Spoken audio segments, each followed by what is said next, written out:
So back then I didn't know what to do with my life. You won't probably make a lot of money with an international relations degree. Employers want to control where you work from. You don't really get to work on stuff you want to work on. Yeah, 3 years ago I started building my products. It was awful. I cloned a product of Twitter levels. It made 1,500 euros and then it just started growing. The huge problem of programmers that I noticed is that they had their whole identity tied to the fact that they write code. So they love to think of themselves as, engineers. Just the ability to write code, it's not worth like anything anymore. And if you are flexible, AI gives you so freaking much power. What took a team of 5 to 10 people, now one person can do, one good person. I had cases where I wake up at 6 because I get alerts and I see that my account with my telecom provider is down $1,000. I won't lie, it was very scary. With Reddit, there's dark patterns, there's white patterns. A dark pattern would be to...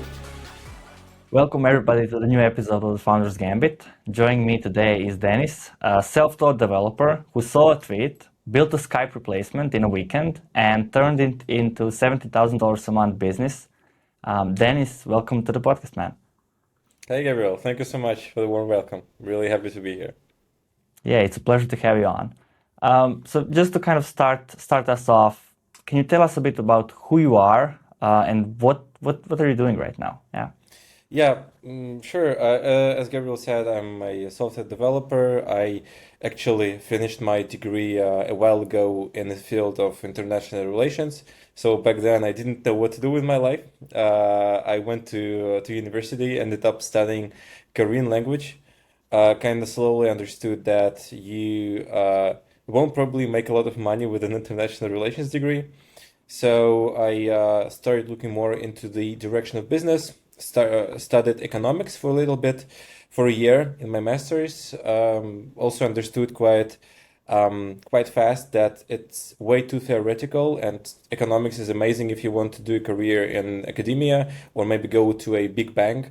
But I also didn't want to do that because, who wants to, at least I didn't want to spend my whole life going to an office, wearing a suit or stuff like that. So I started learning how to code.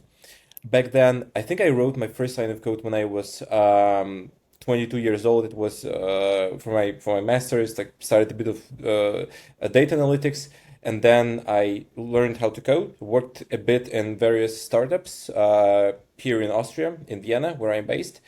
And then again, the same happened. I also understood that, what the people try to sell you this kind of image of a programmer working in the startup is something cool. We'll have freedom of movement, work from my house. Actually, in the real, it's the furthest thing from the reality, because even before COVID, now it's also getting back to this when employers want to control where you work from. Quite often you have to go to the office either 5 days a week or hybrid.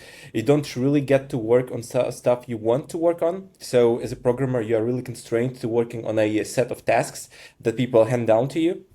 And you can just, you do the same what Cloud Code or Cursor does now. You just implement code. It's not interesting, I want to do something more interesting. I wanted to work from places around the world, kind of live this dream life of traveling, working on my stuff, building something cool, talking to users. So about 3 years ago, I started doing my own product. I discovered what Peter Levels is doing. Back then he was also building products in public on Twitter. People like Mark Levion is also on Twitter.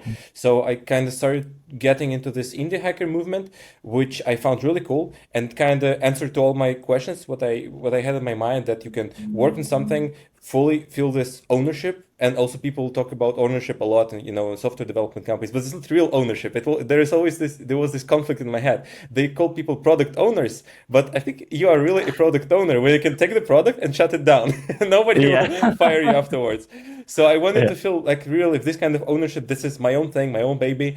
I know people who use it. People pay directly to me for this kind of service that I provide to them. I know I'm doing something useful. And what's also cool is an indie hacker is that you get to work kind of all of the things. Oh, you're doing all at once. You're doing marketing, you're doing outreach, you're on Reddit talking to users, you're on X talking about your journey. Sometimes you hop on calls with users, like what we're doing, like with you, like you see a person who's using your product, you ask questions. So you're doing a marketer job, you're doing a product manager job. Obviously, you're doing a lot of coding because somebody has to actually do this stuff. And you have to be able to do a lot of things, maybe not on a super professional level, but on a good enough level, I guess, for people to use it and to make money. So yeah, 3 years ago, I started building my products. I started with really shit ideas. It was awful. So just to give you some context, the first idea I started building, at the time I was I was learning how to draw, and I was also dating a girl who was in art. So I was like, maybe I Okay. should do something, programmer slash art related. And I decided to build a social network for artists, for artists to get to upload their works and like get feedback from each other. And now I understand this idea is like it's bad like on all of the fronts. Like, first of all, audience art, these guys usually they don't have money, they're normally poor. Yeah. So you won't be able to charge a lot for this product. And if you're not able to charge a lot for a product, as an indie hacker you won't make it, because you have to make money for you to live out of it. And then social network, terrible idea, because social networks and double-sided marketplaces are the worst for indie hackers, because you need to have crazy marketing budgets. You need to attract both the sellers and the buyers. And for social network, like for example, to get your art pieces reviewed, you need to attract the people who upload art pieces and people who review art pieces. So it was bad. And also on a very kind of on a very casual, this trivial level, I wasn't a good enough programmer to do that. So when I coded this, my design was terrible. The front end was shitty. The back end was shitty. So I think, like for all the programmers who are listening to this, building your own product is a very good reality check of how good of a developer you are. Because back then I thought I was a senior developer, I think we're like mid plus developer. So my like the rank in the company, it was high. So I thought, yeah, okay, I can do that. But then when you start building your own shit, you have to figure out authentication, which provider to choose, which database to choose. You have to build the front end, you have to build the back end, and it's a lot of information. Because normally as a developer, if you're not full stack, and even if you're full stack in the company, you're really concentrated on a very small subset of tasks. And when it all comes together, that's a real reality check of how good of an engineer you are. But I guess the good news is that, well, this product is kind of failed. I didn't when I first showed it to my actual friends who were artists, and they saw the design, they're like, Dennis, no, nobody will buy it, and they and they were right. So yeah, after that I built, I think, in total 15 different projects.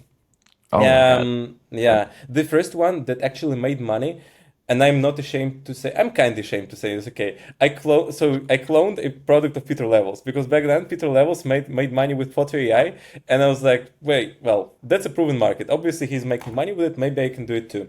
So I built Photo AI, and for the context, it's a website where you upload like your own photos from your phone. The website trains a model based on the photos you upload, and then it can generate your own headshots. So it was 2 years ago, and back then it was kind of high tech. Now you can do the same with Nano Banana with one picture, and you don't even have to train a model. But again, AI is developing really fast. So I just cloned what Peter Levels had, and I actually made first money with it by just posting on Reddit. And it wasn't a lot. Actually, still somebody, at least once a month, somebody's still buying a subscription to this product. It was a one-time payment base, so somebody pays for this model.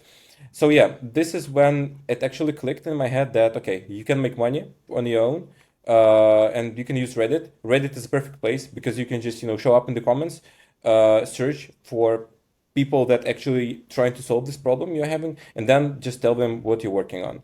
So I built this, and just started churning out more products. And I guess back then I decided that it's usually a terrible idea to build something radically new.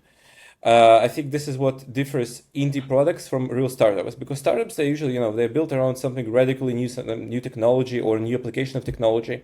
And I think if you want, indie development is a bit of a different lifestyle, because you don't have a lot of time, you didn't have a lot of resources, and you need to choose something preferably that is proven, right? So I Hmm. started just working proven ideas. And after the Photo AI clone, Skype shut down like 6 months after, in March last year. I was a user of Skype, not for video calls, but to make cheap international calls, because it was quite neat in Skype that you could upload some credits. And then, for example, if you are traveling, you are in Egypt or on Bali, whatever, and there is some trouble with your bank in the EU, in Austria, or you need to, sort out some stuff with the authorities here in the EU. Those guys are normally not on WhatsApp, on Telegram. You need Hmm. to if you need to solve something fast, you need to call like an old-fashioned landline number, and it's very expensive to do it on a with the roaming. So people were using Skype for that. Then Microsoft bought Skype. They ruined the pricing model that people liked because they introduced per country subscriptions. And the good thing was that you can was before they did that was that you could upload credit once and just use it all over the world wherever you are. So I was kind of, I knew about that. Then Peter Levels tweeted that he was also using Skype. I was like, shit, I guess I'm not the only freak in the world who's using Skype. So proven market, I built this thing. And like the first version was ready in a weekend or so. Terrible design that worked. Posted on Reddit, posted on X, started talking everywhere about this product. And then the first users came. And I guess as I remember, in the first month, it made 1,500 euros, and then it just started growing, and now we are at 15,000 euros or 17,500 dollars. So yeah, That's that was the insane. first product. Yeah, that actually kind of the first Did product that something. paid my living. Yeah, that paid my living. Hmm. I could live off it. And then I just decided to repeat the same thing. So actually, like 2 weeks ago, I released the second product in the same sphere. It's called eSIM-Pal. It's basically travel eSIM service, and also posted on X. The first users came like that, and I think this is what is different when you're building in an established market. A lot of people don't want to do that because they see competitors. But what also is I guess it's a kind of mythology because competitors is good. You shouldn't be afraid of product competition. Product competition is very good because it means there's money um, in this sphere. So yeah, this is kind of my my path into hacking in short. This is insane story, and there is a lot of things that I want to touch on that. Hmm. But I'd like to kind of go back first and ask Hmm. you, a lot of people try to learn to code, right? I have a lot of friends who've tried. I know a lot of people who reached out to me, hey, how do I learn this? How do I go about that? But they quit early because of course, it's hard, especially if you don't have any background on it, right? If you're not an Hmm. engineer, if you don't have a school or whatever, people kind of are afraid of trying. And then when they do, it's a big barrier, right? How did you do it? How did you go from economics and diplomacy to actually coding? Was it Hmm. courses? Was it like YouTube, or did you have anyone who was helping you, a mentor or something? Man, it was, I won't lie, it was very scary. Uh, because okay, I made the decision. I was like, okay, let's learn how to code. How do you actually go about it? I thought that programmers are legit demigods. There's some kind of another breed of people. Those people who understand code. I will never be on that level. That's what I thought. And then I took my first course in programming. It was in Python. I did a course on data analytics, and that's where I like wrote my first lines of code. It was still very different from a application development because data analytics is normal. You just write a script and then you either train the model on it or basically just Python is executed line by line. And then when I actually needed to learn application development coding, it was as if I was learning coding for the second time from ground up. What I did, I just started consuming everything I could get my hands on. I started reading books. I started taking courses on Udemy. I have like 20 Udemy certificates. They're absolutely useless, but sometimes you just look at them. It's just kind of proof of work. I did this. I learned how to code. Um, yeah, I started building my own stuff like as soon as possible. That's actually how I first got my first job. I built a project. I think it was COVID times, so a lot of people were taking online meetings. So I built a simple web application where you could centralize all of your meetings in one place, and you can see like, okay, this is calendar, this is Zoom link, this is kind of Google Meet link, and then yeah, it was kind of neat to have it in one place. I showed this project to the first startup where I sent my application to, and it was actually a senior front end position. And at the time, I was sending like 50, 60 applications per day, so I didn't see that it was a senior position. I was like, okay, your eyes they get blurry. You just send everything, and I sent them to them. And surprisingly, the CEO of the startup he responded, and was like, yeah, Dennis, let's hop on the call. And I was like, my hands were That's shaking, man. so It was good. my first dev job. I was like, man, what do I do? And then we had the call with this CEO, he was taking the run like as CEOs do, in the morning. He was taking the morning run. He was like sweating from the phone, and I was at my desk, everything perfectly arranged, the background. I need to be, to give this impression of an orderly person, which I'm not. Um, yeah, it was fun. It was really hard, but I also think now it's interesting to see your take on this because I think now because you work with other programmers, right? Now learning how to code it's completely different because now you have AI. Now I don't write code anymore. I just I pay $300 to $400 a month to Cursor and Claude, and I just I code in English. I give prompts to Cursor, I give prompts to Claude. Sometimes I try something new and interesting, like for example Ralph Loop, stuff like that. So now I think if I wanted to learn how to code now from zero, I would just download Cursor and start building. And whenever something is not, whenever I don't understand something, I would just, go into ask mode because Cursor has like agent mode when it writes code and ask mode where you ask questions. I would go into ask mode and like drill it with questions so that I really understand it. It's also, I think, the difference between, writing code and reading code and learning how to code because now I hardly ever read the code that Cursor or Claude like gives me. I just broadly scan it and that's it. And I want to do even less of it. I want to move more into the direction of writing tests, more of this kind of agentic engineering, as Peter Steinberger calls it. Um, if I were learning how to code, I would absolutely ask questions, read every line, and really try to understand how everything pieces together. What's your take on it? What do you think? How should people learn to code now? I think you nailed it down because if you're a senior on a senior position, you already have this pattern recognition. You already know you are giving it better prompts. First of all, AI, right? Hmm. You're giving it better prompts. You understand what needs to be done, and you give better prompts. You also can scan the code quickly and see these patterns. If something's wrong, if something is not well, then prompt it again to fix it, or just fix it yourself. It depends, right? But if you're just learning and just using AI by prompting and not asking questions and not reading the code and not understanding what AI wrote, you'll be doomed, right? Because you'll never actually learn how to code because AI will do it for you. But in order to do it successfully, you need to understand it first and then move to what you're doing right now, trying to minimize it, right? Try to maximize what AI gives you and minimize your own time and output, right? Yeah. So yeah, if you're learning right now, just go through AI, but understand what AI gives you. Try to understand it. Like it's hard. I know it's hard, and it's hard to like it does it in a second. Like what like 3-4 years ago, what took us 8 hours a day, you can now do it in like Yeah. 1/8 of the time, right? It's just done. And if you can scan it, understand it, fix it up, because it still does stupid things, as you know, like it still does horrible mistakes. But if you know what these mistakes are, you can be really powerful and you can spin up your own project in really, really quickly, especially That's something true. MVP, right? Yeah. Have you actually, you're hiring developers, have you actually already hired a junior who learned how to code, this new way with AI? Not really. We more focus on people, for example, like you, who already have experience, Mm. and and then we kind of have our own internal way of how we utilize AI.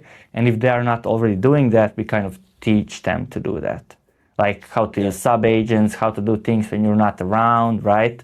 I'm sure you're sometimes, I don't know, on a run or something, and you can still prompt your AI to do something, even if you're not there, and it does, or you go eat something, and while you're eating, it's still working, I'm assuming, right? Yeah. So we're trying to find people who are good technically, good architecturally, and AI, like what took a team of 5 to 10 people, now one person can do. One good person, like one good developer who knows how to code, who learns how to code before AI, can Yeah. really, really do amazing stuff and be so much more productive. True, Yeah. true. How do you actually manage it? Because there is a number of ways, to make an agent write code when you're not around. There is Claude code, Open Claude. There is you can spin up an agent in your VPS and talk with it via Terminus or via Telegram. There is also like extensions to that. So how do you manage it in the team? We use Claude. Mm-hmm. because it's right now it has the best. Like Opus is amazing for coding, at least what we Yeah. found. Like the other day, we were just chatting. One of our developers, he had problems. A friend of mine, he had problems with like he's asking me, "Hey, is your Claude like stupid today?" I'm like, "I don't know, it works fine." And then like Yeah. 10 minutes later, he's like, "Oh, Claude is not stupid. He just automatically switched to Sonnet." And he saw the difference, and I was like, "Oh wow, really?" Yeah. Like Opus is currently really amazing. Yeah. I know OpenAI has Codex, right? That's great as well, from what I'm hearing. But we are still on Opus, and we have Claude running these agents. Yeah. Nice. So you have Claude. You're not using Cursor. You're using like vanilla Claude, Yeah. Claude Yeah. Code. Okay, got it. And And then we how run do like you? Yeah. yeah, then we run like scripts, and there are multiple like the what's it called, Ralph loop, right? Mm-hmm. Um, Yeah. so yeah, that's kind of the general gist. Nice. And the thing with like hands-off programming, are you just like what you said to give Claude a task and then go some away somewhere? Are you doing it just like like on the laptop? You open it up and just give it commands, or you're spinning it up somewhere like on a Mac Mini or on a VPS? It's currently on their laptops. Yeah. The new thing that Claude just gave us is this remote. I don't know if you saw it, the Mm, remote access, and you just yeah. scan like a QR code on your phone, and then you have it on your phone, which is amazing. But what we still do is we are heavy on reviewing this code, right? Mm, We work on a lot of big applications, like some great startups, and like every single line that's written by AI is reviewed by a developer. And mm, it's kind of funny. Like I think our developers currently spend like probably 80% or even 90% of the time just reviewing and writing prompts. Because yeah. writing a good prompt is 90, like if you just tell it, hey, build me a feature that does this, it won't do a good job. Like, no way. Yeah. Like, you need to specify what exactly you want and the architectural way of you want to do it. Like, our devs really spend majority of their times like coming in the morning or before they go, like before they stop working, they also give it prompts so it works overnight, Yeah. right? So it's mostly just prompt writing and then reviewing the code and giving feedback, which is Yeah. it's insane. Like 2 days, 2 years ago, it was not like that. Like even a year ago, it was not like that. So this is That's true, man. And I feel like this gap between developers who are using AI and who are still in denial and not using it, it's growing so freaking fast. And the AI itself is developing so fast that even within this, like in the limit of people who are using AI, the gap between people who are, stop learning on the copilot level, like very like a long time ago, an eternity ago in AI scale, or people who, just use cursor, it's growing too. So you have to spend a lot of time reading the news. For example, what works for me is that I selected kind of several people that I feel who are very good at coding with AI, and it's mainly Peter Steinberger, the author mhm. of OpenClaw, OpenClaw. insanely good at that. There is the author of Ralph Loop, a couple of guys on Twitter, definitely Peter Levels, a guy named Kizo from Poland, also posting a lot about coding with AI, and the intersection of all the content I consumed by those guys and by my by the observation of how they work is that they all chat with the AI. That like in the prompt, the first prompt they do is, "Hey, I want to build." For example, now I'm building an API for my eSIM application, and I broadly describe in the first prompt what I want to do, and then I tell it, okay, ask questions, and then you're trying to the model is trying to interview you, and then you're trying to do like several iterations to that until it doesn't have any questions anymore, and then it helps you get this kind of spec of what you want to achieve, and then it starts working on it, and then you feed it to the Ralph loop or to cursor. So yeah, that's interesting. This is what works for me at least. Yeah, that's you are like yeah, again, like that's spot on. Like there are Uh-huh. developers who are in total denial, and they don't use anything and they're gone. Like that's Yeah. not a competition anymore. Like that's just how it is. Then there are people who are using it but are not using it. They're still like maybe through ChatGPT prompting it or having like a GitHub Copilot or something, which is Hmm. great. It does speed you up. But there is another level, which is just like embrace it. You can't not Yeah. you can't deny it. It's done, and it's moving so fast that I don't know. In a year, who knows? Like my whole Yeah. business is on devs, and in a year, I don't know what happens. Right? It's moving Yeah. so fast, and people who embrace it will just come at top, and we see it True. time and True. time again. I Yeah. think it's actually very good news for non-technical people or for switchers, so for people who started in different spheres and are now switching to programming, because a huge problem of programmers that I noticed is that a lot of them, they had their whole identity tied to Yes. the fact that they write code. So they Yeah. loved to think of themselves as, engineers, and they were proud to call themselves engineers because they had this sacred knowledge that the common people, the common mortals, they don't have it. And for years I struggled with it because with every company where I came, the moment I told people, okay, I'm from humanities, I don't have an engineering degree, there was some kind of no, it's not that they look Yeah. down on me, but you never get accepted in this nerdy crowd. And then what I say, and I never got this this engineering pride in me. So I was always in my head like a humanities kid who just learned how to code. And now what I'm noticing is that a lot of those folks who were proud to call themselves engineers, they're in total identity crisis. Yeah. And What now? and Yeah. yeah.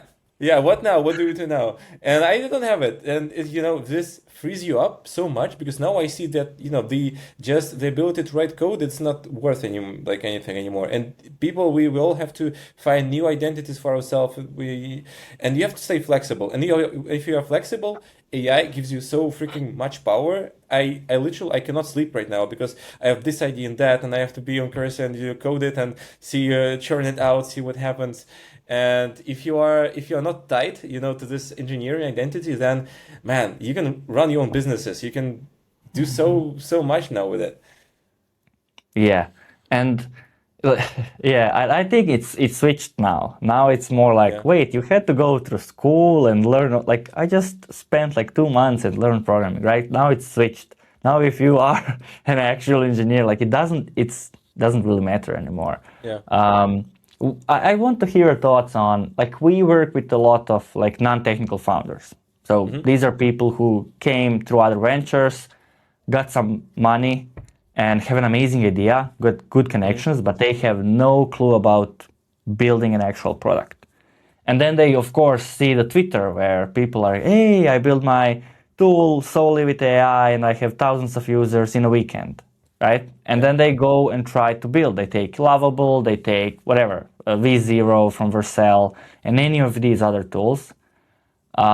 They go, try, they have an idea, they try to prompt their way through it. But of course, if you are not technical, I think AI is still not there, and they Yeah. come to issues really quickly. Like AI spins up something really fast that looks beautiful, buttons work, all good. But then they say, hey, let's change this. It changes it, but breaks three other things. So how Hmm. can, like, do you still think non-technical people need a co-founder, an engineer, someone they can trust, a third party, whatever, to actually build that product? Okay, they can maybe build an MVP that's really small, test it out, Hmm. validate it, but then actually rebuild it with an actual engineer, or do you think that's not necessary? Yeah. Good question. I think it all depends on what you want to achieve. So before you sit down and write this application, I think it's always good to ask yourself a question like, hey, why am I building this? Like my goal was to earn enough money to be able to work from anywhere in the world and just work on my projects. I didn't want a team. I didn't want to get Mhm. investments. I didn't want to get like stupidly rich. Well, I want to get stupidly rich, but not with investments because there is a route when you start building your product and you do a lot of things alone. And I think it's fun. It's undeniably hard to do this. But there is also a limit to how much, how to how much money you can make with it, because chances are you're not gonna build a $1 billion company alone. Probably in the future, definitely somebody will do it, but now the state of things is that to build a $1 billion company, you need to get investments, and to get investments, in most cases, you need to get to build a team, right? So you need to have a person who is responsible for the product, for sales, for outreach, for marketing, for the technical part. And it's a very different path as opposed to just, going it alone and building lifestyle products like what I'm doing. So yeah, I think there is a lot of ways to make money on the internet, and there is a lot of ways to get rich. You just need to pick yours and follow with it. And then it's fine if you are not technical, but you have a good understanding of your problem sphere. If you have connections with it, if you know how to distribute the product, then by all means, I think if you are at this stage, if you are a 50-something lawyer in Germany who knows what kind of product the lawyers in Germany will need, you will waste your time learning how to code. And it's better to find a like 20-something who will be your technical co-founder, or just hire him or her and build the product. So yeah, I think it's all case by case. So all depends. What's your take on it? What do you see from the people you work with? Yeah, you said it really well. I think what you pointed out, and it's great. Like if you are, let's say, a teenager or in your early 20s and you just want to build something for fun, try to earn your living and see where it goes, it can still shut you up, right? But it can be 15 products away from you, right? Then Yeah. just go with it. Go learn how to code with AI and build your apps with AI. But if you're someone who like you already earned some money through other ventures, you were a banker, you were whatever, right? You're not technical and you actually want to build a product, you want to build something that can become huge. Like, I don't think it's worth for you spending a lot of time learning how to code, because you'll never be as good as someone that I match you with, right? Or some technical founder. So yeah, then go find help, because you can still build some really low level MVP, but you won't get far without knowing anything about coding. You really won't. It's not there yet. I don't know what will be in a year, but right now you Yeah. need someone to help you out, or Yeah, for spend sure. 2-3 months learning. Yeah, Yeah, I think learning new things won't hurt. So if you have time on your hands, well, definitely learn how to code it. It will it probably can't improve your hurt. life. Yeah. And it's like with robotics. I see a lot of uh, hype on the internet now about robots. That robots are going to become the next SaaS.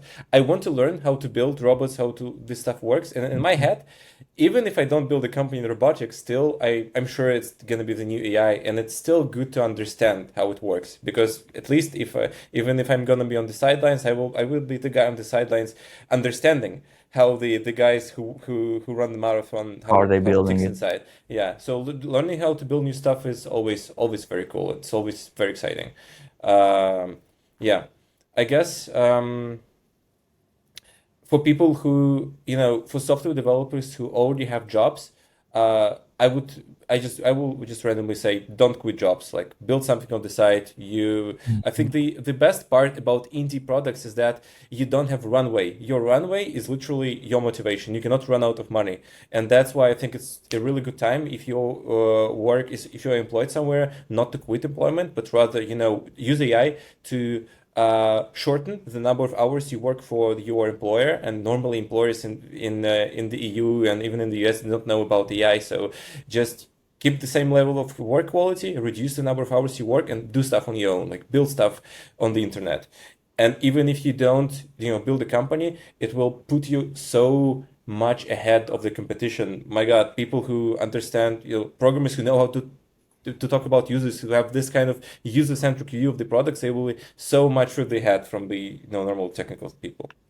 Yeah, and one thing you said like at the start when you were speaking, and I kind of want to go back to that because Hmm. I really, with all my being, believe in that, is that it doesn't matter if you have 15 years of experience. Like if you have 15 years of experience working on a huge company and you had one feature Hmm. there, or it's a legacy code base, and like you said, even if you're full stack, you still are working on limited things. Like seniority is no longer looked at how many years you've been working. Like I have some developers that work with us that are like 3-4 years of work. Like they are maybe mid-level developers, but they are so much better, so much faster, so much more adaptable to new technologies because they've built things from zero, from the ground up. And then you need authentication. You need to know how to set up the database, how to hook up the backend, how to create an API, how to show it on front end. Like, what are your thoughts on that? Like, is it still required to be like 8 years of experience to become a senior, or that's like a nonsense?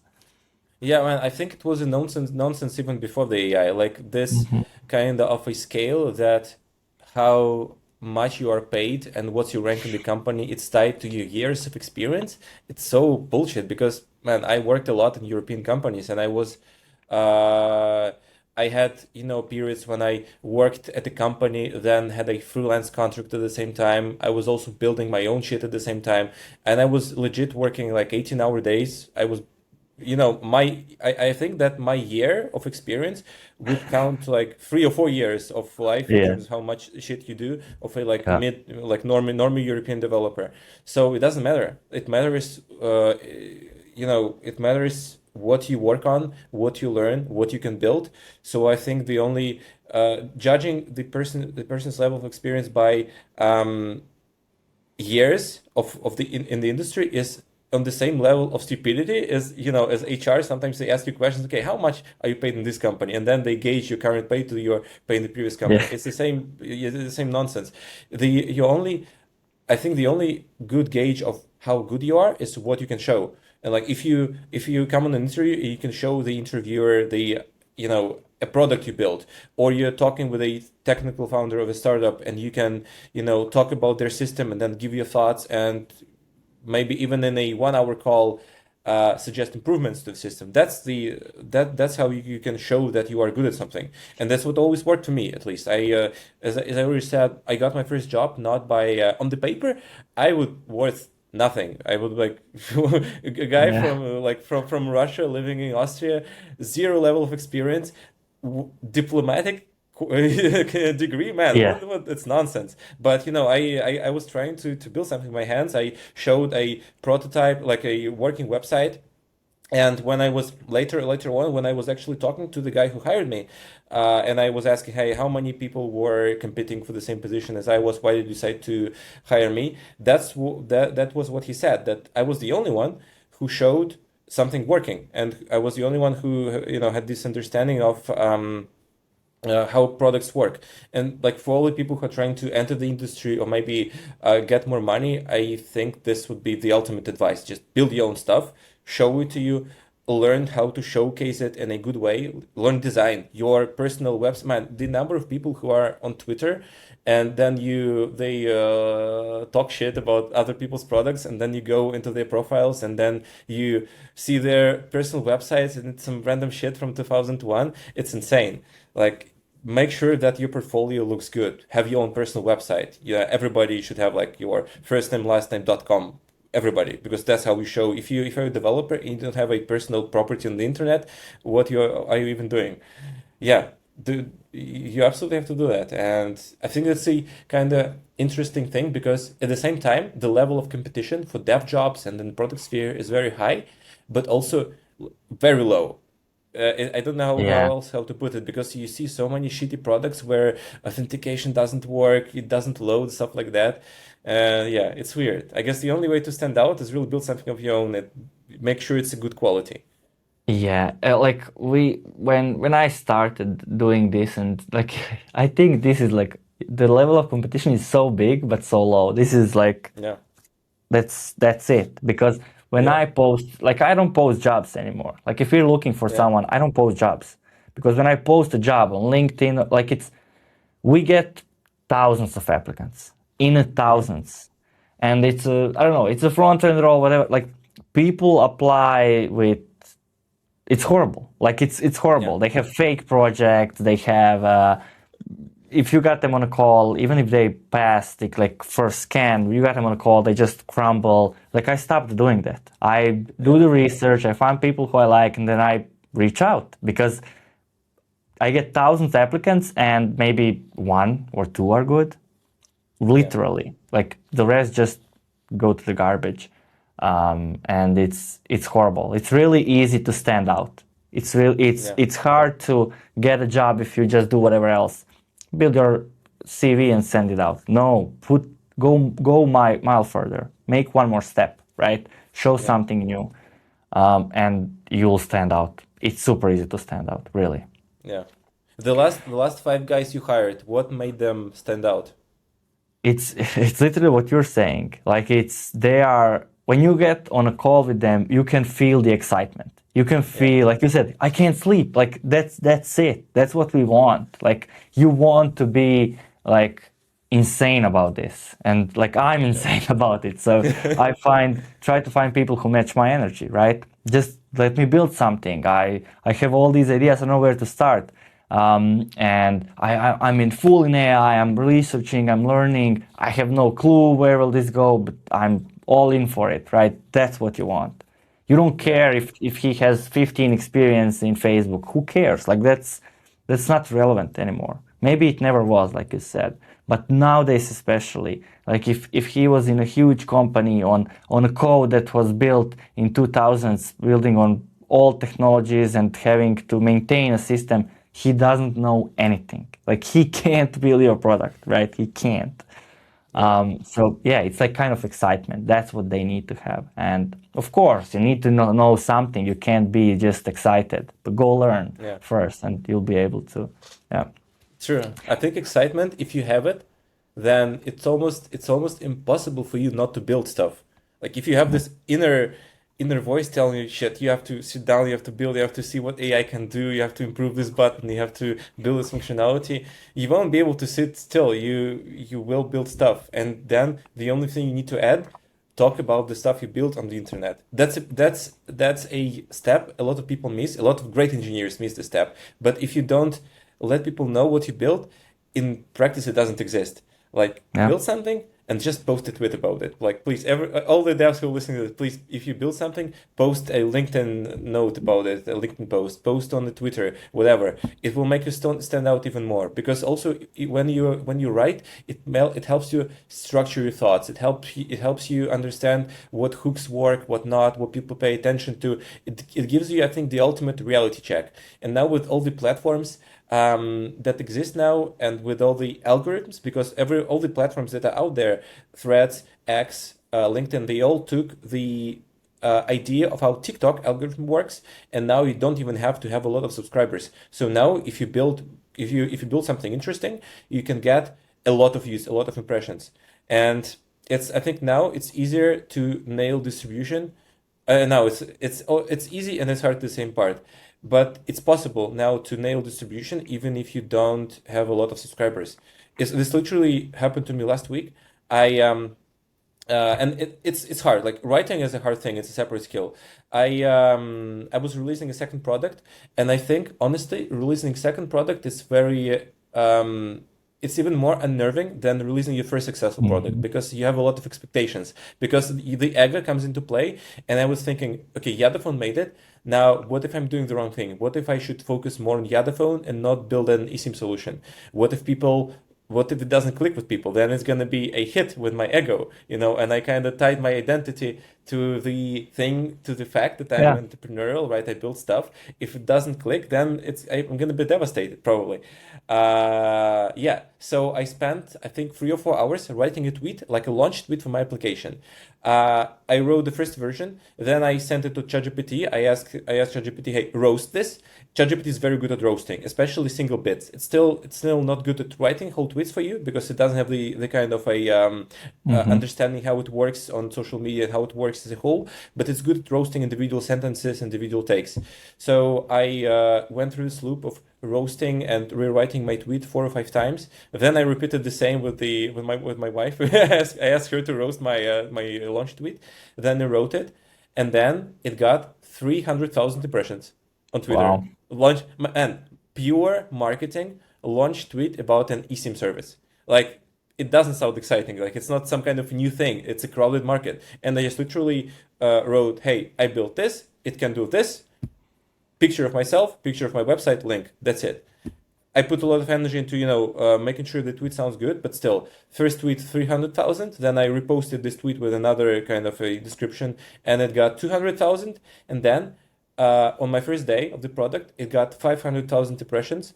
It made $200, and that's this whole result. I only had 5,000 subscribers on X, and on X, like as I said, it doesn't matter. So as I said, if you are posting stuff, then first of all, you're gonna discover that the competition is low. Most people are yapping about, scamming startups, and nothing is standing behind their tweets, or they're just not good at it.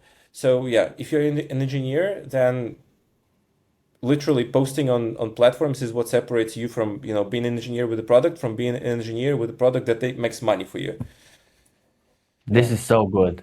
This is like, I think that's a perfect analogy. So what else can someone, so you had no Twitter followers, no audience, like you didn't have a ad budget, right? You were trying to Yeah. make money with this next thing. And you grew it to what it is now, right? I think you said like 1,000 weekly active users that you hit. Like that's Yeah, insane. Yadaphone has found people. Yeah, Yeah, it's imagine crazy like good. 1,000 people in one room and using your product. That's insane. Congrats on that. Sometimes But I what else believe in can it. someone do? Not just Twitter. Like, okay, how to utilize Reddit? Do you have any tips there? A lot, man. There is, with Reddit, there's dark patterns, there's white patterns. A dark pattern would be to search, go to Google search for a thing related to your product, and then see what people are writing about it on Reddit. And normally, almost for any search term, one of the top 10 pages is gonna be a Reddit page. So for example, I just searched for like eSIM Germany. There's a Reddit page. I'm trying to see if comments are still open or not. Then I drop a comment about my product. That's a dark pattern because, on Reddit, they call it astroturfing because you are posting about the product as if the user. But there's also a way not to do it in a dark way. You can also post honestly about it. Like, not just, hey, I'm using this service, but rather, hey, I'm the founder, I built this, try it out. There's one way. And it helps with the SEO a lot because still the SEO and sorry, not with the GEO, because still all the LLMs, they treat Reddit as a good source. Another pattern would be to write on Reddit subs that allow self promotion. There is not so many of them. There is r/SaaS and there is r/side project. And in those subs, people who build stuff, they just talk about building stuff and they talk about their projects. And if you can write a compelling story, share some good findings, some good learnings from your journey, you can easily get 112 to 200,000 impressions there without any followings. And that's I'm also like saying this to you based on facts because in the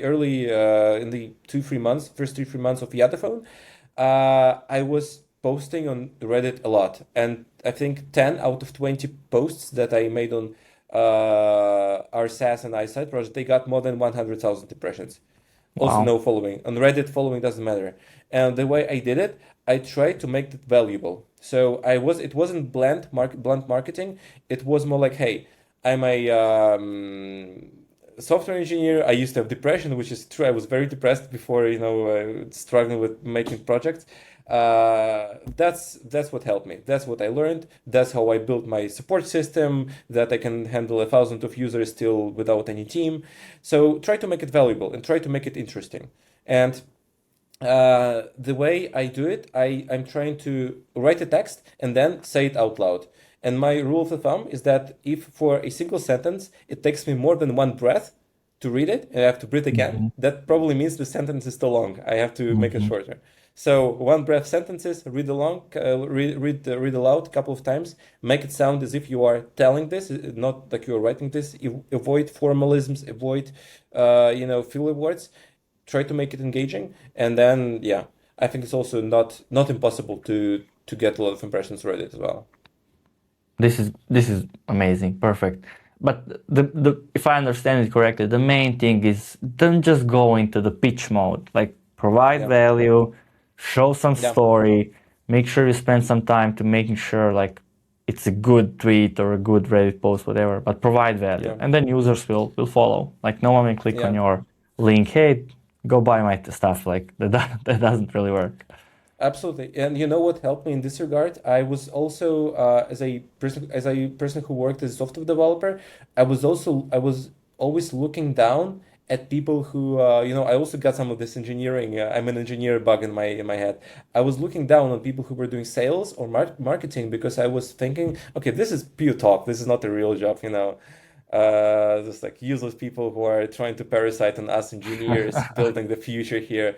But then after I got married, my wife, she's doing marketing in a tech company, and she's very good at it. Like she's handling hundreds of thousands of dollars in budgets.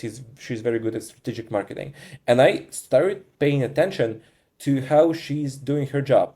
And her job is essentially what a lot of people are missing when they're tech founders, when they're coming from technical background. She's writing copy. She's writing texts that are gonna be later on.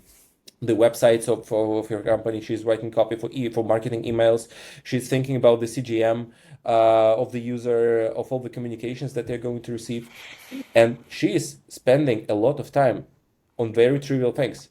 So it's normal for her to spend several hours writing a two-paragraph text, or several hours writing an email, or spending a week, taking screenshots of all the parts of the customer journey map, taking into Figma, and then thinking, okay, what's working good, what's probably not. So I think if you are an indie founder, you have to kind of come to peace with the thought that things that you thought are trivial, like, hey, write a tweet. I will just post my genius tweet ID into ChatGPT and it will churn out a tweet for me. Or hey, Google Ads, it's for theater kids, right? Google Ads is easy. It's okay to spend hours or maybe days on setting up one Google Ads campaign, or one creative on Google Ads campaign, or drawing your logo, or drawing a creative for your campaign. It's gonna take time, and if it doesn't take time, probably you are writing mediocre copy that won't click with users. So yeah, Yeah. This spend time this on short really tasks. this really clicks with me because my background is as well like development engineering. So I'm horrible at Twitter. I'm horrible with LinkedIn. Like it's just like you said, I always found it like trivial. I thought like that's Hmm. just gibberish, right? You write whatever. And then when I struggle to write something, I kind of rush it, right? Instead of actually taking up, hey, this little tweet that's like 50 characters or 100 characters will take me a couple of hours. Yeah. And yeah, that's what I need to work on for sure. Yeah, and it's Yeah. counterintuitive, right? Because you think, I can't handle characters, what else? But yeah, it's not like code. I think that's what's interesting because as a founder, you get to experience how business is done and how the world economy clicks and what clicks with the users. And I think at its foundation, it's a very human skill. It's not like talking to a Hmm. machine. You have to put yourself in the shoes of your users and, go through your website in a critical way, show your website to your friends, try to understand how people will perceive it. And I think as you grow more experience as a founder, you kind of the you grow also less sensitive about it. So it's not going to be a problem for you anymore to show your work to others. You go a bit numb to criticism. For example, I still need to work a bit on it, but I'm way less sensitive about criticism now. Now I'm trying to separate my work from myself. And if the website is objectively shit, and if I didn't pay enough attention to the copy or design, I need to pay more attention to this. I need to work a bit Yeah. more. And then the earlier you show your stuff to the people, the earlier you get real feedback, the better. Then it means you spend less time fixing stuff. And 100% you're gonna have to fix stuff. Yeah. That's a good mindset Yeah. to have for sure. I'd like to touch a bit on your pricing model because I find Yeah. it interesting because nowadays like every project has a monthly subscription. Yeah. So what's the decision behind that? Why no monthly subscriptions?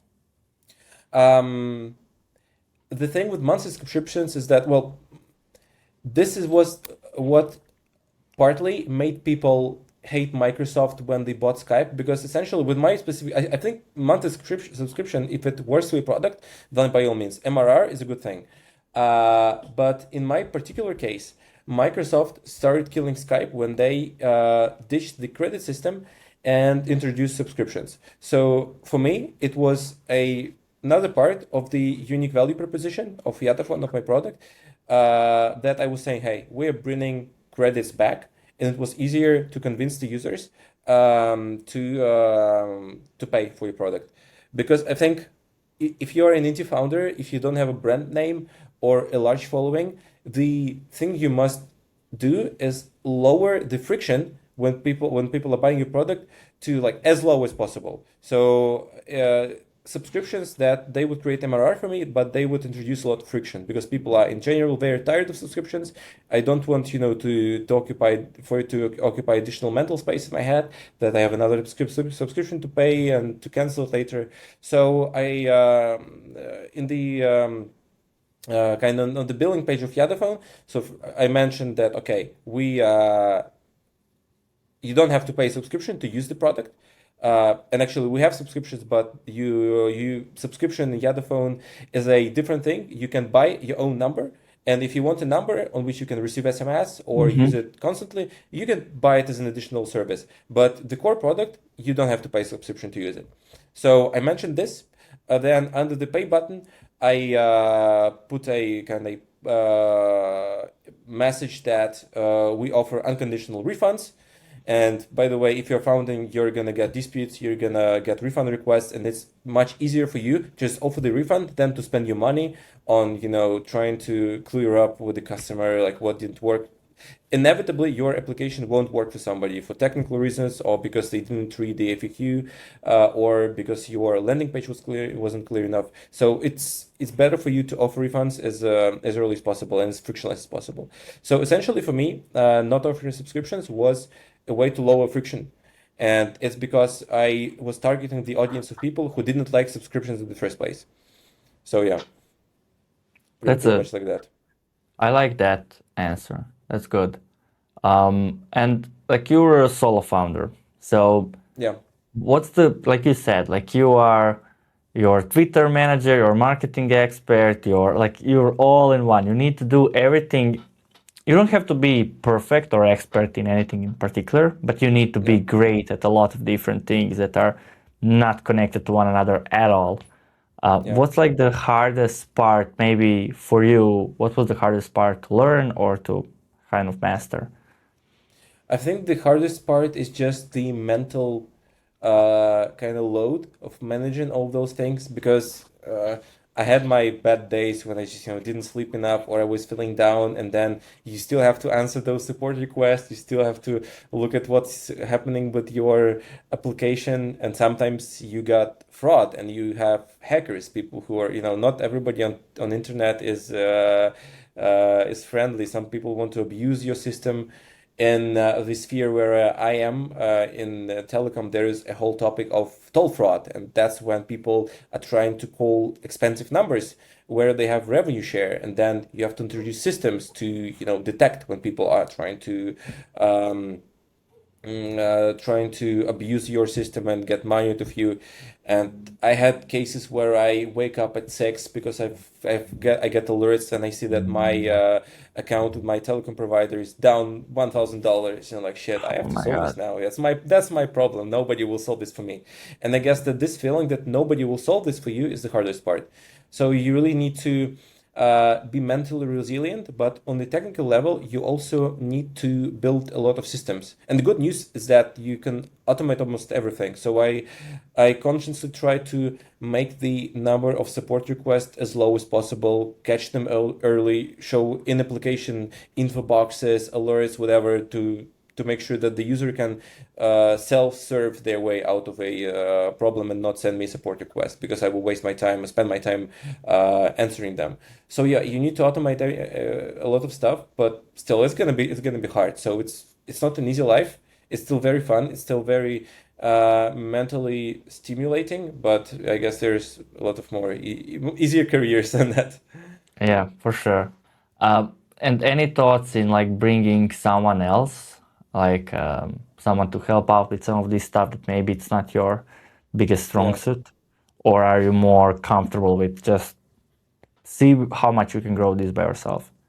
Yeah, actually, this was one of the topics I also want to discuss with you. It's to see your take on this. My main problem is that, well, I tried to work with co-founders, and it didn't work out for me because it was, I naturally assumed the role of a CTO, and it wasn't interesting enough for me. I wanted to do more. I wanted to take more ownership, and ultimately, I didn't want to argue with other people. And I think that's inevitably what happens when you are in a team. You need to focus a lot on communication. You argue with co-founders, different, yeah, you have different thoughts and stuff.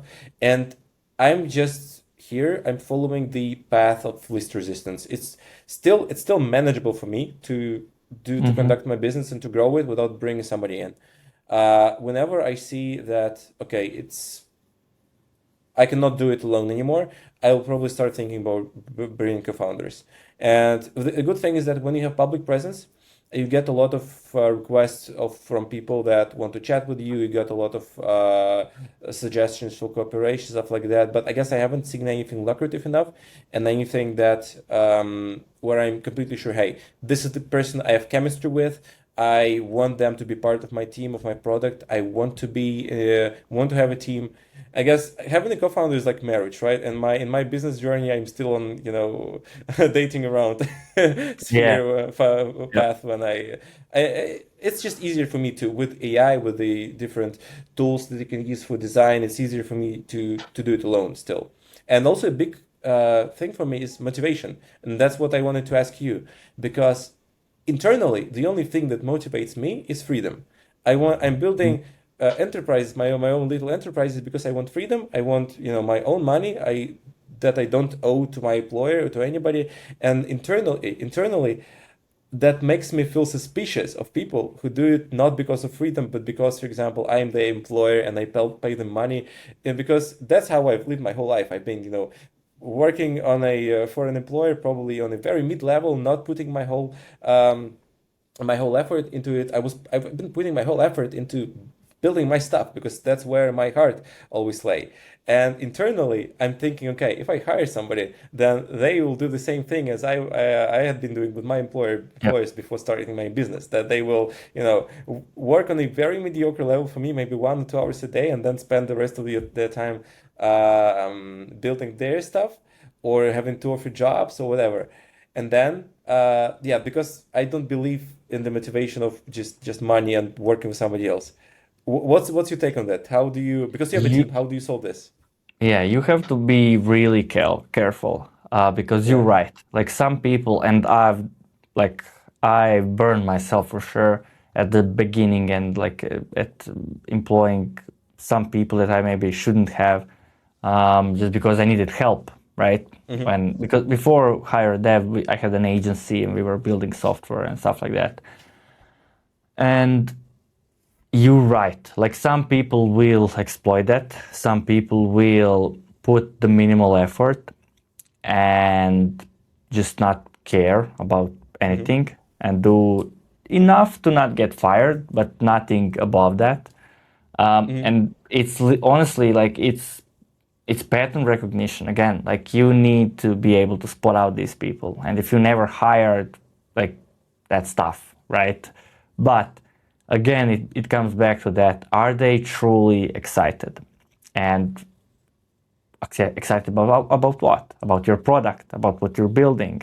Is it really larger than just a job, than just something to check off, right? Hey, we really want to help these people who are in different countries and they can't call anyone because they can't afford it. Like there needs to be a mission, there needs to be a Mm-hmm. vision. You need to pay them well. Like that's again one thing. Like if you pay someone, if you have a minimal budget for someone and you expect them, and of course pay them well means nothing. What's well for you isn't maybe well for me or for someone else, right? So it's really relative, but they need to be paid well. They need to know what's the mission here. They need to be excited about your product. You need to energize them and they need to energize you, if that makes sense. Mm-hmm. Like you can't just find anyone because that that won't work. Like they need to be No. truly excited about the product.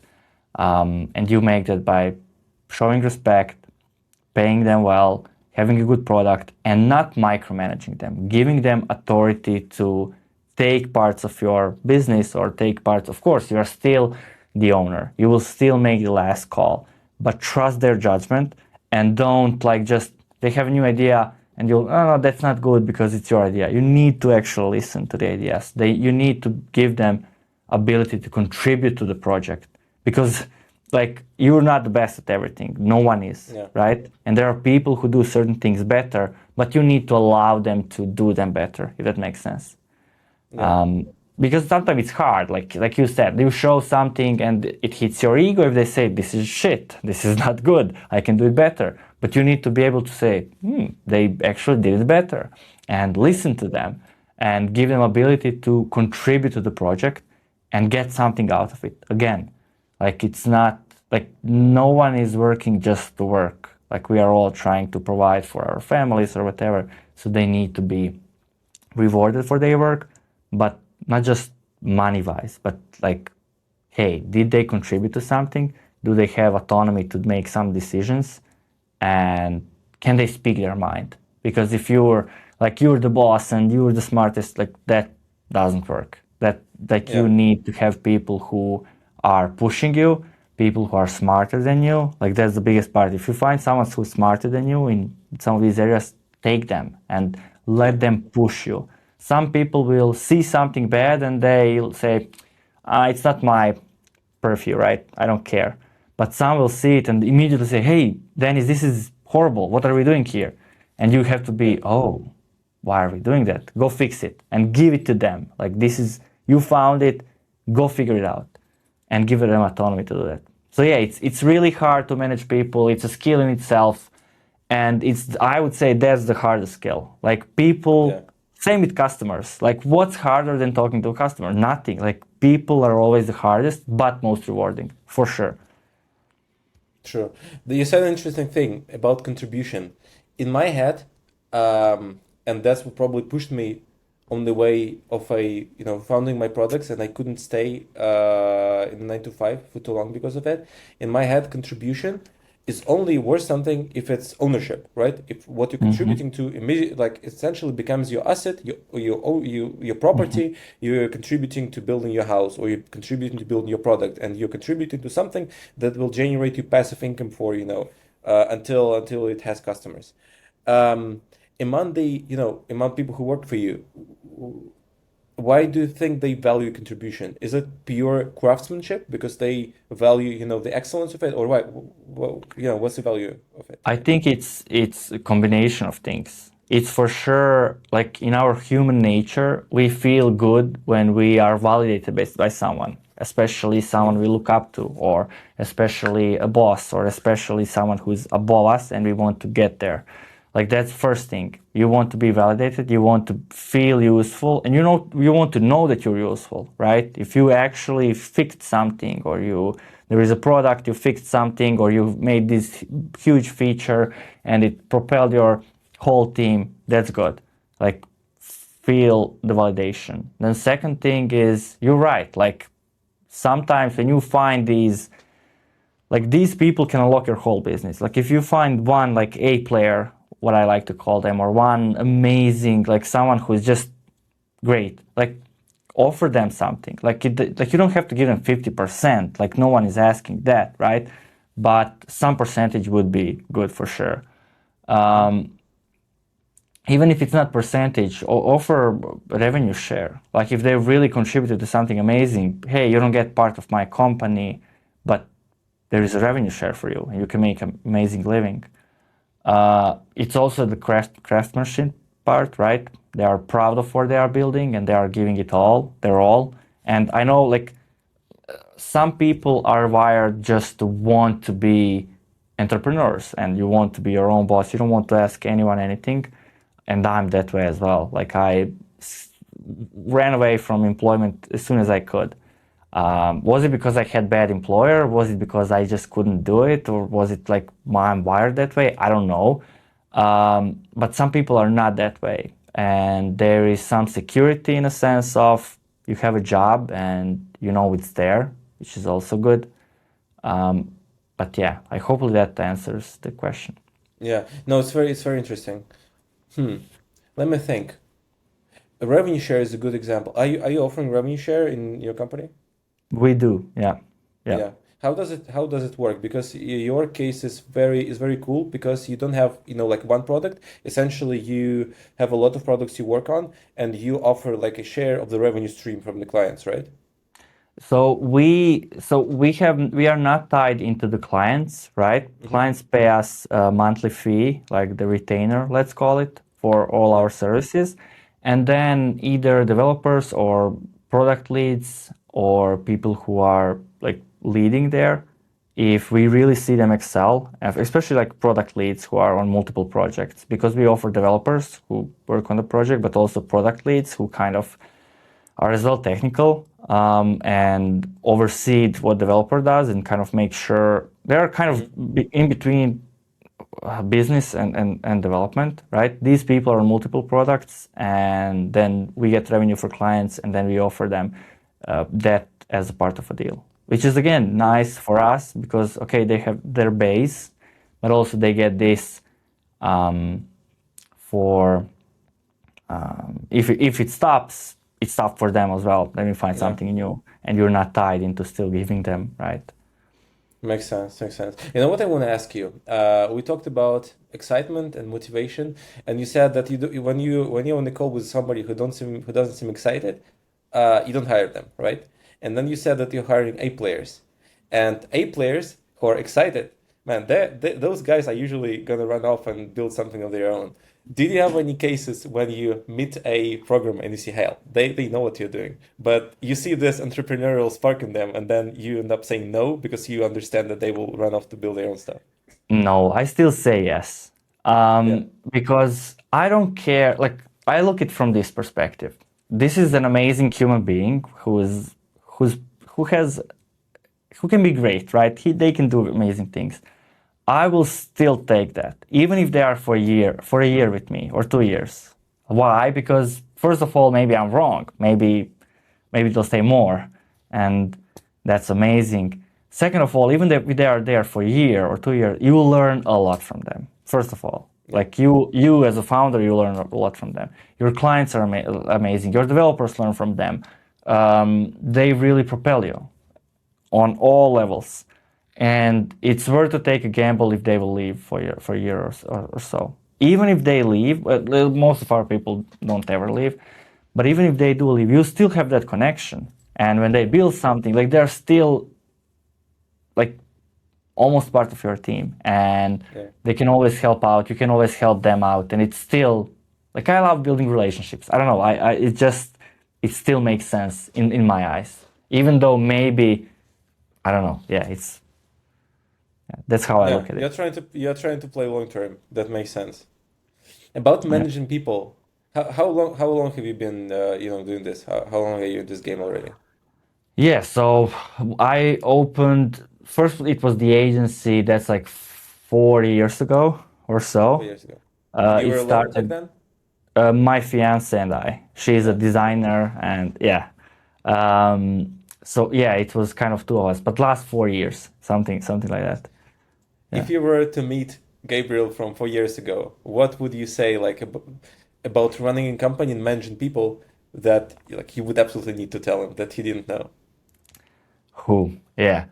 Um, that's a good one.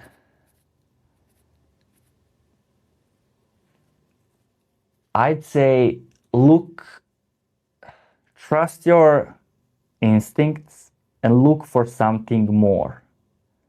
Don't just hire to hire, like look for something more. It doesn't Yeah. like they don't have to be best developer on paper. They don't have to be best at one certain thing, but look for someone who is like just amazing at a lot of different things and look for these cues that you can take out from that.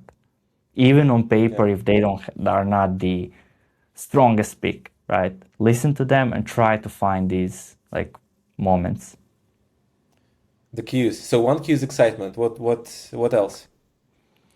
It's I can't like it's I was speaking with this with my fiance like literally yesterday, and Yeah. I'm like there is this one guy that we hired, and there's a couple of them, but this one particular guy is like, it's insane. Like, he is really amazing at all fronts. He's a developer, and from dev standpoint, from communication, from like giving it all, making like really standing proud behind his work, even if it's like the week. I don't even have to ask. Like, he stays longer. No one asked him. He's like really into it. He's all in the project, and he wants to make sure it's the best thing it's ever built.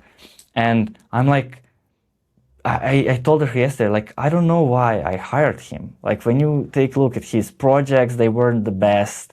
When, like, on a call, he was, like, great, but, like, there were people who were maybe better. And I'm like, if you asked me now why I hired him, I'd tell you, I don't know why, but there was something about him. And I don't know, like, I like to think it's like a pattern recognition. So you go through all of these people. I see millions of them, like not millions, but thousands of people who come to us and they ask us for positions. Like, and maybe it's like some kind of pattern recognitions. And I just wasn't so retrospective about it, that I just kind of hired him, and it turned out to be this amazing thing. But I can't pinpoint one thing why it was, but it was just, yeah, there is something, and you can kind of, I don't want to say feel it, like it's not like it's, there is something there, but it's hard to pinpoint what. Interesting. And what you're saying is also, maybe it's not even he's not the best programmer, as you said, so it's not even the level of technical ability, but the level of care he's showing about Yes. the business, that he's staying longer, he's paying attention, he points stuff out to you that you don't notice, and you're like, hell, I should have paid attention. Yeah. What do you think motivates him? What do you think moves him forward with it? I'll ask him that. I'll That would ask be him that, interesting. That would be interesting, yeah. yeah, and I'll get back to you for sure, because it's really, I know he's really proud of the work, and I know he really cares about, like, he knows that a lot of our clients are giving their whole livelihood to these projects, right? They earned their whole life through their 30s, and now they want to invest it in their own product, and it's all they have, and it's all we have, right? We are really, like, when we build you something, we really stand behind it. And I think that's what's kind of pushing us all, including him. And yeah, but it's crazy. Like, sometimes I need to tell him, like, man, go rest. Like, what we offer to our developers, this is one more note. Of course, we get like 20 days a year that you, like, vacation, whatever. Like, that's standard in Europe or whatever it is. But whenever, and it means whenever, like, you can, whenever you need a day or two, you just take them. You just tell me a week prior, 2 weeks prior, just so I know that you won't be here. You don't have to explain why, what, where. You just tell me, hey, Gabriel, I need a day. I need like Monday, Friday to have 4 days weekend. And it's okay. You just go. Yeah. Like, we don't care about that. Like, I think that's what we do differently than most companies. And it worked. And you'll see, like, people are then, oh, what if they abuse it? They won't. Like, people, like, if you have bad team, they will. But if you have good people, like we really do, and I props to them, they won't. That no one will abuse this, and it changes so much when they are burned out. As developer, like, you get burned out, like, you can't anymore. You can't look at code. You sleep and you see it on the walls, whatever. Like, you need a day, and they can take it whenever they want. Yeah. No, that's a very cool thing. And I know it's also one thing that makes people build business, that they can sometimes randomly take a Wednesday off to do whatever. It really helps you feel free. I also think it's very, I was about to ask you about the business, the mission of your business, because we talked about it. And it's not easy to formulate a mission of a business when you're building an agency, right? Because agencies are very transactional usually. And then you said a very interesting thing, that people are putting their whole livelihoods on a business, and you help them build a business, so build their dream. I think that that would really click with me, that you're helping people, like, realize their dream, and they take a risk, and then you come in and then you help alleviate this risk for them. That sounds really And nice. one more thing is, a lot of founders that come to us, they already tried a developer. They already tried an agency. They already tried whatever, right? and they like one guy came to us, like he spent 8 months and more than like $50,000 on an MVP. We came in, I told him like, look man, this is nothing. You don't have anything. Like we have to scrape this. Yeah. And we built him a new thing in 6 weeks. So it's not just like you are really like we don't play with people's lives. Like we make sure if we do something and if we turn down a lot of projects because they're not for us. Like if we take something, it's something we can do. Yeah. And these people already are burned, and I want to help solve that. I don't want any other founder get burned by developers or developers, right? What they call Yeah. themselves. Yeah. Sounds solid. Yeah, you're working with your fiance, and it's also now I'm thinking about working with my wife, right, more closely, bringing her into like my projects because I trust her. I know she is a good marketer, she has a good judgment, but I'm not sure about how relationship works when you mix business in. On paper, this can be very because this is your closest person. You're like your fiance, your Mhm. wife, like really well. You know how she works and how she's working inside. You know what motivates her, and she cares about you. She cares about the business because you are gonna be earning the livelihood for both of you. How is it working out for you? Working with your fiance, mixing business and the relationship. Yeah, I know a lot of people will say that's the worst thing you can do, right? Mm-hmm. But for me, it has been the best thing I could have done ever, right? It's the most amazing thing ever. Like you still, like every decision is like it's double checked, right? There are two people, two are smarter than one for sure. Yeah. Especially like not always. Yeah, sorry. Let me rephrase that. Two people with the same goal and the care for each other and understanding of each other and understanding our paths and where we want to go are always better than one person doing that. But if you're listening to your uncle who has never built a business and he's trying to tell you you will never be able to do that, don't listen to those kind of people, right? Or whoever it is, your friend, but someone who like both of you are aligned on where you want to go, both of you understand each other. Like she's my best friend, she knows everything about me, I know everything about her, and we know everything about our business, right? There are strengths that she have. She's amazing with people. She's amazing with relationships and stuff like that. And then there are parts that I'm better at. Like I'm better at just putting the strap and just running through walls and right, just pushing as much as I can, even though like I'm fine with hitting my head against the wall 10 hours because I was a developer. Like sometimes there is a problem and you just have to push through it. So there are strengths that she brings, there are strengths that I bring, and it's like having a co-founder without having to give up half of your business. Yeah. So That's true. That's true. No, yeah. that has been a total game changer for me as well when I started dating my wife and when we later married. Um, First of all, when you are alone on this business, like in founding, like building your own business, a friend of mine, also from Vienna, he phrased it really well. He said, Building something alone in the internet is like chewing on glass," and I'm like, this describes it so well. It's a very hard thing. Being alone in it is like being Odysseus on a ship, and then but Odysseus had a team, right? He had a crew around Yeah. him, and then you are alone. And I was like it's more of a personal thing, but I've been dating a lot, and I was in my head somewhere there was a thing, how cool would it be to date a person who understands the value of the things you're building and who can help you out, who you can discuss stuff with whom you can, like sip tea at midnight and discuss design or distribution or businesses. It would be insanely cool. And also, like among the girls I've been dating, I've been all constantly looking for this kind of interest, and also when you want a business that kind of speaks about an inner spark or interest in yourself, that you want to change something in the world. And then I met my wife and I was like, hell, this is exactly what I've been looking for. And then ever since, it feels like we're on this ship together, and it's just more freaking fun. You can share stuff. You can then she can Yep. critique my things that I build, and she also has taste. And taste, I think now it's a big mode because AI is terrible at, Yeah. building Yeah. beautiful stuff. And your fiance, she's a designer. I think you felt this as well.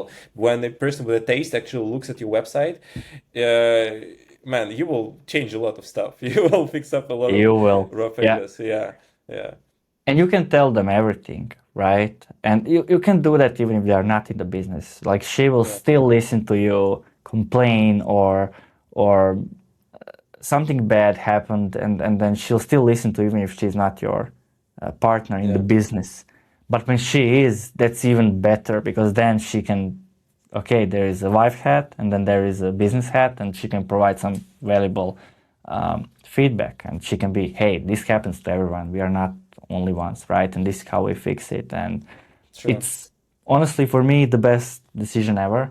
I know a lot of people are against it, and sometimes like it is hard, right? It's hard to sometimes get out of that business and move. Hey, this is your extra wife or fiance or whatever, right? So there Yeah. needs to be time for both, I would say. True, true. But Yeah, I think it's the case even if you are not building a business together. Any yeah, long-term relationship, it becomes routine. It's too easy for you to stop caring or wanting the person you see every day, and then you need to make time for dates. You need to make time for romantic stuff, or going on trips together without laptops or without phones.